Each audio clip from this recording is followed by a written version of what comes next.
Ali Hasan Osama. Ali Hasan Osama ভাইকে কিছু কথা বলবো যে আলী হাসান ওসামা ভাইয়ের যে ওয়াজগুলো করে থাকে আমি বুঝি না সে কি ওয়াজগুলো করে।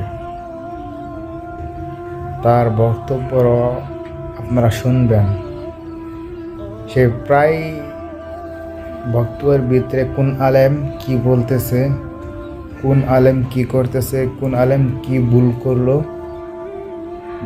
সেটা হচ্ছে আলী হাসান ওসামার কাজ। আলী হাসান ওসামা কিন্তু কোরআন হাদিস দিয়ে কথা বলতে পারে এবং তার ওয়াজ কিন্তু অনেক মানুষই কিন্তু শুনে। সে কোনো রং কথা বলে না। তার আমি কয়েকটা বক্তব্য শুনেছি, বেশি শুনি নাই। তো তার কথাগুলো যেই কথাগুলি বলে অধিকাংশ রাইট কথা বলে থাকে, কিন্তু এগুলা কথা বললে তো জাতির কোনো উপকার আসবে না।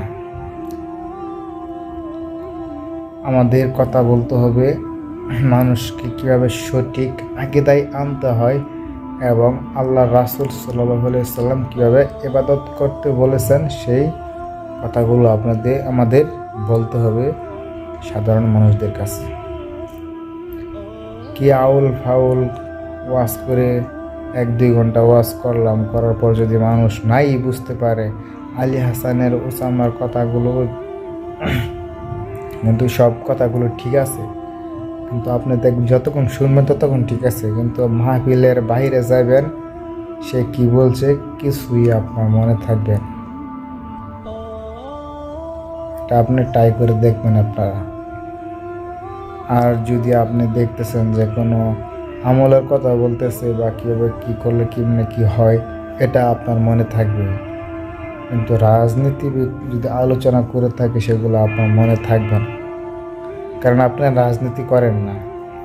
আলী হাসানের ওসামার ভাইয়ের যেই ওয়াজগুলো করে থাকে সেই ওয়াজগুলো কাদের মনে থাকবে আপনারা জানেন? যারা এই পর্যায়ে আছে সেই লোকদের কাছে এই ওয়াজগুলো মনে থাকবে। এখন আপনি মাহফিলে গিয়েছেন যে আপনি কীভাবে নামাজ পড়ব, কীভাবে কী করব, কোন কাজগুলো করা ঠিক, কোন কাজগুলো করা ঠিক না, এই নিয়তে তো ওয়াজ শুনতে যান। মানে এই ওয়াজগুলো যদি আপনাকে বলে অবশ্যই আপনার মনে থাকবে। আর যদি এই ওয়াজগুলো না করে থাকে যে কোন আলেম কি করতেছে, কোন আলেমে কি ভুল করতেছে, যদি এগুলা করে তাহলে আপনার সাধারণ জনগণ কোনো ফায়দা হবে না। সাধারণ জনগণ শুনতে মজা পাবে কিন্তু কোনো কাজ হবে না। আপনারা খেয়াল করে দেখবেন, যতক্ষণ ওয়াজটা শুনবেন আলী হাসান ওসামা ভাইয়ের ততক্ষণ আপনার ভালো লাগবে।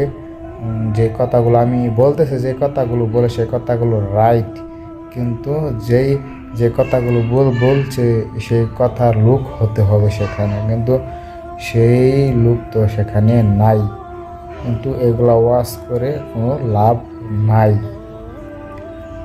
আর আলী হাসান ওসামা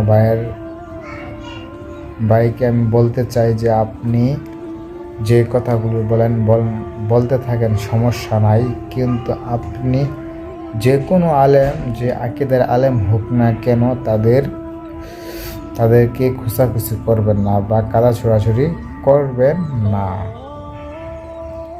একজন ভুল করছে, তাকে কীভাবে শুধরানো যায় সেভাবে শুধরাবেন, কিন্তু অপমান করা যাবে না বা গীবত করা যাবে না। আপনি ভালো জানেন গীবত কত বড় মহা পাপ।